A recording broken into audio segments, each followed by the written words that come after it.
Mes chers francophones, bonjour, bonjour tout le monde, je vous salue une fois de plus de Costa Rica.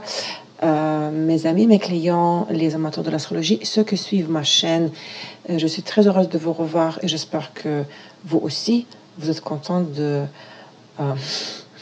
pouvoir écouter une fois de plus une de mes analyses des aspects astrologiques, des aspects des transits planétaires. Nous allons parler aujourd'hui de la semaine du 16 au 22 octobre. Oui, j'ai apporté certains changements, un petit peu de changement à mon look. Je pense que j'étais inspirée par la nouvelle lune uranienne qui aura lieu le 19 octobre, dans quelques jours. Donc, vous savez, Uranus, c'est la planète des changements, c'est la planète maître du signe de Verseau. Donc, cela m'a poussé, je crois, quelque part au niveau subconscient vers certains changements intérieurs, et ce qui a été reflété vers des petits changements extérieurs. Je parlais de la nouvelle lune tout à l'heure. Je vais commencer mon analyse par une très bonne nouvelle, par un aspect très harmonieux qui sera exact lundi, le 16 octobre. C'est le sextile du Soleil avec Saturne. Vous savez comme vous devez le savoir que les 2-3 jours avant la nouvelle lune, ça veut dire les derniers jours du mois lunaire, qui est en train de s'achever maintenant, sont les jours de l'achèvement. C'est le moment des conclusions, de la finalisation, de l'achèvement. Donc, il ne faut pas commencer aucune nouvelle entreprise, aucun nouveau projet. C'est le moment de terminer, de boucler, de finaliser.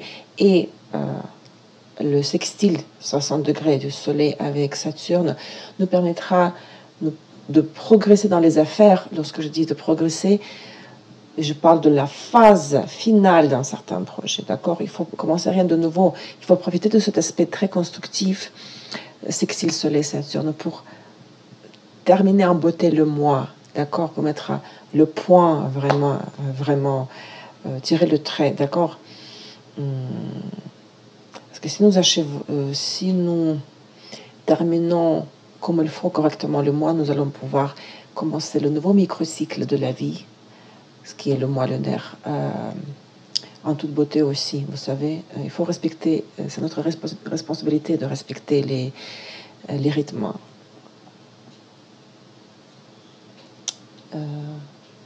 qui nous imposent les cycles des planètes, d'accord, les transits planétaires. Donc, comment profiter du sextile Soleil-Saturne? Pour progresser dans nos affaires, il faut démontrer de l'initiative personnelle et d'avoir une approche créative qui est ce qui est le symbolisme du soleil, mais sans violer les règles, les limitations, les structures, c'est le symbolisme de Saturne, n'est-ce pas? Les circonstances de ces jours, donc lundi, mardi, pourraient nous rappeler des engagements pris par nous auparavant, pourraient nous rappeler du respect des termes, des délais, d'accord? Donc, il ne faut pas remettre à la finalisation d'un certain projet au jeudi ou au vendredi. Lundi, mardi, c'est le moment idéal pour terminer ce qui traîne depuis quelque temps, en démontrant l'initiative personnelle et en respectant les délais dont je viens de le dire, je me répète. Il est nécessaire également de faire preuve de patience et de respecter la subordination pendant ce transit. Et dans ce cas, nous allons réussir à résoudre les questions qui sont importantes pour nous. Avant la fin du mois lunaire, nous pourrions avoir du succès dans l'établissement de contacts avec les supérieurs, les personnes influentes, les mentors, qui est symbolisme de Saturne aussi. C'est le bon moment de s'adresser dans les instances officielles.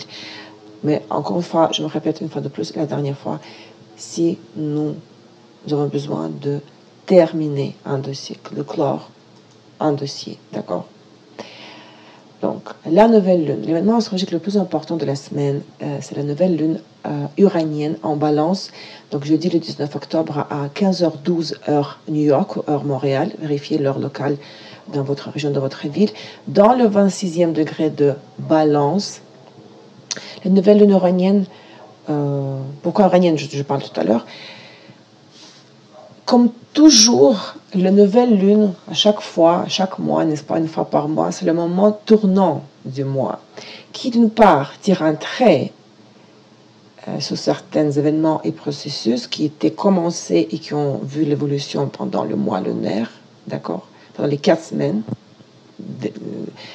4 dernières semaines, mais c'est le moment tournant qui tire le trait sur certains événements d'une manière brutale et inattendue, parce que la nouvelle lune, donc la conjonction Soleil-Lune va former la position avec Uranus. Donc d'un côté, c'est la fin, c'est l'achèvement d'un microcycle. D'autre part, c'est-à-dire en même temps, la nouvelle lune lance de nouvelles tendances et de nouveaux scénarios dans certaines sphères de notre vie, dans les sphères qui sont activées par la nouvelle lune. Regardez dans quelle maison la nouvelle lune est projetée, dans quelle maison de votre horoscope. On me pose les questions comment le regarder. Regardez si la nouvelle lune a lieu dans le carrément dernier degré de Balance, le cuspide de quelle maison se trouve dans le signe de Balance ou dans le signe précédent, ça peut être aussi Vierge. Si vous avez une maison, par exemple 2 comme exemple, très très large, d'accord. Il faut juste mettre comme dans la synastrie, votre thème astral et le thème astral de la nouvelle lune, d'accord, faire la projection. Donc, la nouvelle lune, c'est la fin du mois lunaire précédent et le début du nouveau mois lunaire, de nouveau microcycle. La nouvelle lune, donc, cette fois-ci, sera en opposition exacte à Uranus en bélier et aussi en conjonction avec Jupiter en scorpion. Regardons d'abord opposition avec Uranus. Donc, l'aspect exact de la nouvelle lune, l'aspect exact de la position de la nouvelle lune à Uranus, 180 degrés, la confrontation, n'est-ce pas, signifie que les nouvelles tendances qui verront jour dans nos vies cette semaine seront reflétées dans les changements concrets suivants. Quels points pourrais-je énumérer? Premièrement, dans nos relations avec les gens et la société, ce qui est symbolisme du signe de Balance, dans lequel la nouvelle lune se produit, nous verrons se produire des virages soudains et brusques, symbolisme de Uranus. Ensuite, si nous voulons reprogrammer les scénarios non désirés dans les partenariats et les relations, nous aurons la possibilité d'une telle transformation. Par exemple, si quelque chose ne nous convient plus dans nos relations et nous n'avons pas eu jusqu'à maintenant assez de force ou de motivation ou si nous étions retenus par d'autres facteurs, par les circonstances, nous pourrons briser ce scénario qui ne convient plus. Et ça pourrait se faire facilement grâce à l'opposition avec Uranus, de la nouvelle lune avec Uranus. D'accord? Des nouvelles opportunités de coopération sur la base d'idées de nature avant-garde et des idées progressives s'ouvriront à nous. Ça, c'est très constructif, d'accord? Surtout ceux qui ont beaucoup de Verseau dans leur thème astral. Ces énergies uraniennes et les énergies du Verseau seront très familières. Moi, je sais que je me sentir très confortable cette nouvelle lune parce que je suis Verseau, ascendant Verseau. Donc, j'adore tout ce qui est le changement brusque et soudain. J'aime les surprises. C'est pour ça que j'ai changé un peu d'apparence, de look, parce que je voulais vraiment tourner la page par rapport à certains domaines de ma vie, d'accord? Dans certains domaines de ma vie. Et la dernière chose peut-être que je pourrais mentionner, c'est que de nouveaux contacts et connaissances entreront dans notre vie, dans nos vies, à travers ou grâce à des situations et des circonstances inhabituelles et paradoxales. Donc, attendez-vous à des surprises et profitez-en aussi. Des surprises, agréables.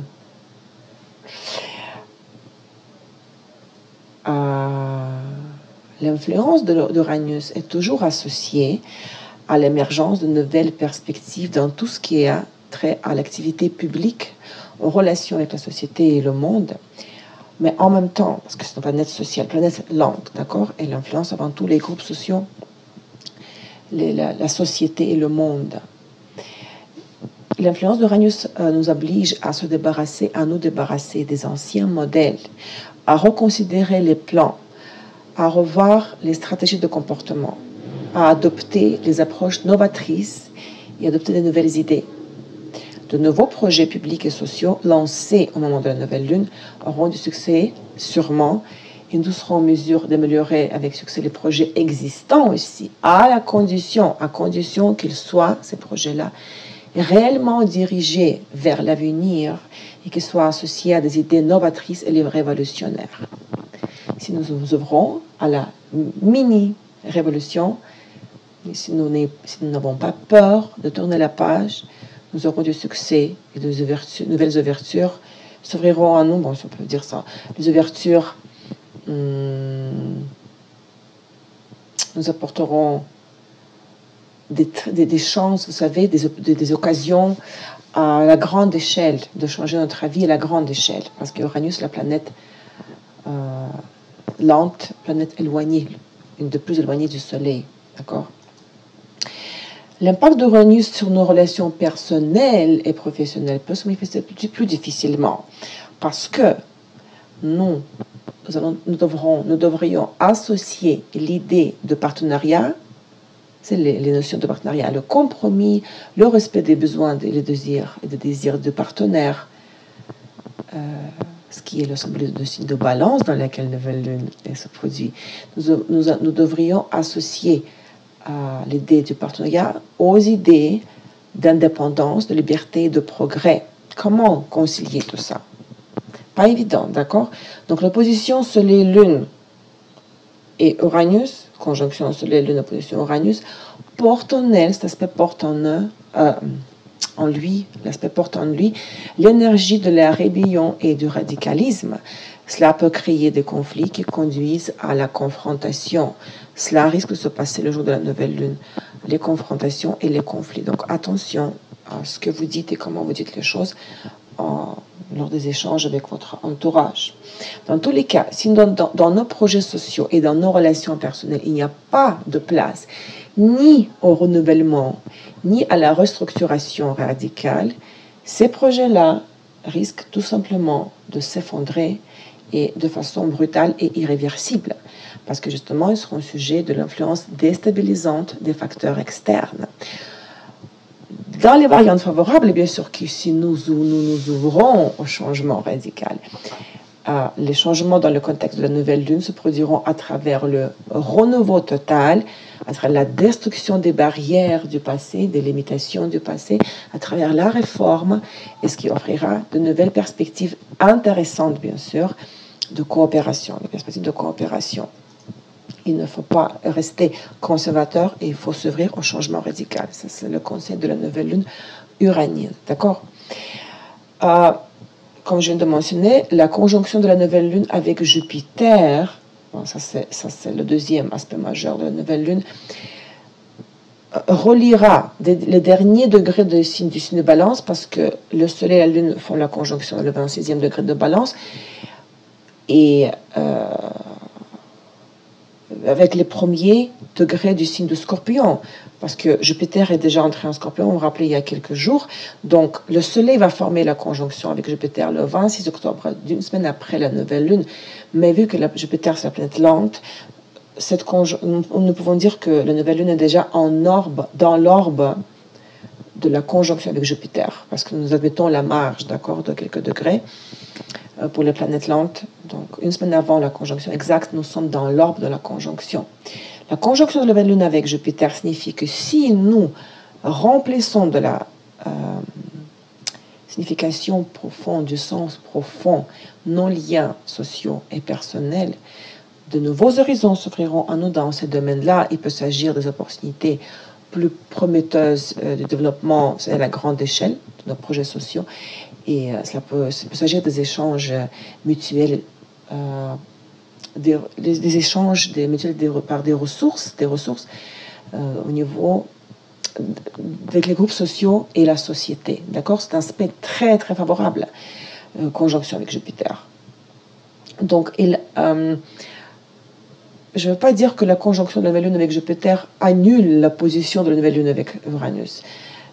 Ça permet d'avoir un certain équilibre, d'accord? Aucun aspect n'annule l'autre. Et ça se mélange, l'impact des aspects différents au niveau des transits et au niveau de vos aspects dans votre thème astral crée un certain kaléidoscope, vous savez, c'est comme sucré salé, comme j'aime répéter souvent. Donc, si c'était seulement en position micro-radio, ça aurait été plus difficile. Donc, profitons de cet aspect favorable. Donc, mettons en place dans notre tête, vous savez, visualisons des projets au niveau de la société, au niveau de notre activité dans la société. Et nous allons avoir du succès pendant le mois lunaire qui va commencer le 19 octobre. Je vous rappelle que du lundi au jeudi, donc durant les derniers jours du mois lunaire qui est en train de s'achever, de nombreuses situations du passé qui font encore partie de notre réalité vont vivre la phase finale, ce qui est logique. Nous allons terminer les anciennes affaires, les anciens cas, en profitant des résultats du travail de tout le mois lunaire.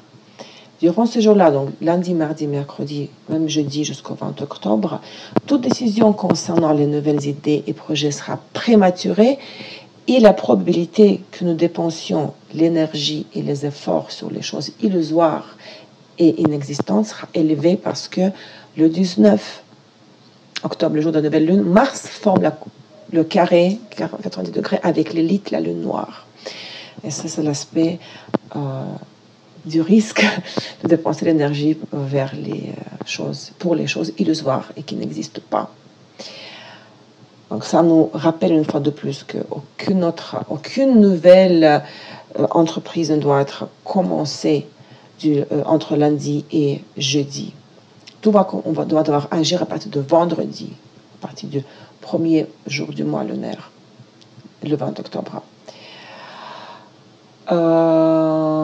Donc, comme toujours, pendant les derniers jours avant la nouvelle lune, le mercredi, le jeudi, vraiment les 2 derniers jours, il est préférable de consacrer le temps à faire le bilan du mois, à nous débarrasser de tout ce qui est inutile, ce qui est devenu le ballast, on peut dire ça en français, le ballast, que ce soit sur le plan extérieur, sous forme des objets inutiles, des articles, les objets, des relations, des liens, des engagements, et sur le plan interne, c'est-à-dire il peut s'agir des contradictions intérieures, émotionnelles, des revendications, des prétentions, des rancunes envers les autres, envers nos partenaires. Ce sont les jours qu'on appelle de la hécate, les jours les plus sombres du mois lunaire, parce que l'énergie est à zéro, et donc ce jour-là nous oblige à faire attention à l'activité physique, afin d'éviter les possibles blessures, les accidents, les situations critiques pour la santé, toutes sortes de pertes. Nous devons réduire mercredi et jeudi le niveau d'activité externe, activité physique. Nous devons plutôt nous détendre, nous reposer pour pouvoir ensuite repartir à zéro après la mise à jour. C'est ce qu'il faut faire il faut respecter cette logique, cette règle à chaque transition d'un mois lunaire à l'autre, la veille de la nouvelle lune, d'accord? En même temps, les 2 derniers jours avant la nouvelle lune nous donneront une excellente occasion de résoudre les problèmes des contradictions du passé, d'obtenir le résultat maximal dans la réalisation des idées passées grâce à la conjonction de Mercure en Jupiter et Jupiter en Scorpion. Donc le 18 octobre, mercredi, parce que Mercure va rentrer en Scorpion le 17 octobre, mardi, et le 18 octobre, il va former la conjonction avec Jupiter. Cette conjonction de Mercure et Jupiter en Scorpion nous aidera dans la profonde recherche intellectuelle, dans l'activité intellectuelle intense. Ce transit aide à comprendre l'essence des diverses idées et concepts. Vous voyez quel aspect magnifique pour la fin du mois lunaire, d'accord, avant la nouvelle lune. Un peu plus d'informations sur le transit de Mercure par Scorpion, où la planète va rester dans le signe jusqu'au 5 novembre. Et comment ce transit va influencer notre façon de communiquer. Dans la communication, bien sûr, nous allons démontrer de la suspicion, la méfiance, le désir à tout prix d'aller au fond de la vérité, au fond de tout ce qui est caché et secret, d'accord? C'est la façon dont Scorpion réfléchit et communique.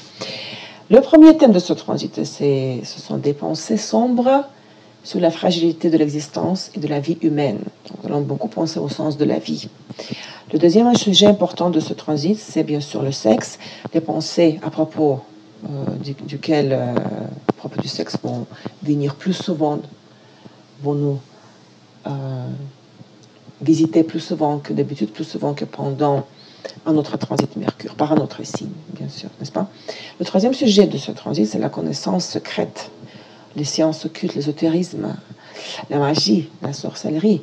C'est-à-dire que d'une manière ou d'une autre, beaucoup d'entre nous seront en contact pendant ce transit avec des phénomènes inhabituels ou avec les personnes qui possèdent des connaissances occultes et des connaissances en ésotérisme. Nous allons être attirés par ce domaine-là. Un autre domaine qui affecte ce transit, qui est affecté, activé par ce transit, c'est la sphère financière. Le marché de valeurs mobilières sera plus actif. Les échanges sur les bourses seront plus intensifs et par exemple, peut-être les banques vont organiser des actions publicitaires en offrant des prêts et des crédits, en parlant plus à ces sujets-là. De toute façon, nos relations peuvent être soumises à l'épreuve parce que les gens vont devenir plus critiques, plus sarcastiques même, ne vont pas pouvoir toujours contrôler leurs paroles. Donc en ce moment, le conseil, c'est de ne pas trop montrer des extrêmes dans les décisions, dans la façon de communiquer et dans les actions, dans la prise de décision. Les scorpions et les extrêmes, n'est-ce pas? Mais il faut éviter justement cette manière d'agir et de parler si nous voulons éviter le conflit majeur. Et puis, oui, la nouvelle lune passe le jeudi en opposition avec Uranus. Je viens de décrire les particularités. Et après, à partir de vendredi, le 20 octobre, de nouvelles tendances verront le développement. Vous voyez, nous allons pouvoir agir et voir des premiers résultats de nos efforts. Les plans mis en place au moment de la nouvelle lune commenceront à être réalisés. Nous allons pouvoir vraiment agir. Le 19, on met par écrit qu'est-ce que nous voulons réaliser pendant le mois. Et à partir du 20, on agit. Et nous pourrons voir des changements irréversibles de notre réalité, de notre vie. Nous pourrions utiliser toutes les opportunités des premiers jours du mois lunaire pour de nouvelles initiatives, pour la réalisation de nouvelles idées, si, comme j'ai dit tout à l'heure, nous acceptons de tourner la page, de nous débarrasser des choses inutiles et de nous ouvrir vers les changements radicaux, vous savez, comme mini-révolution. Qu'est-ce qui nous aide encore cette semaine-là, donc jusqu'à la fin de la semaine, jusqu'au 22 octobre, c'est une autre ingression de la semaine. Mars sort du signe de Vierge et entre dans le signe de Balance le dimanche, le 22 octobre, où il restera jusqu'au 9 décembre.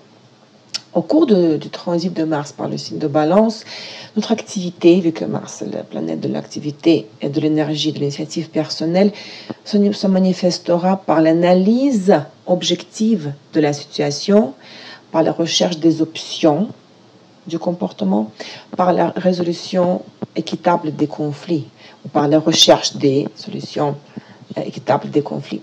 Le signe de Balance nous oblige à chercher des supporters, ceux avec qui nous partageons les mêmes idées et de mêmes valeurs, à nous engager activement dans les contacts.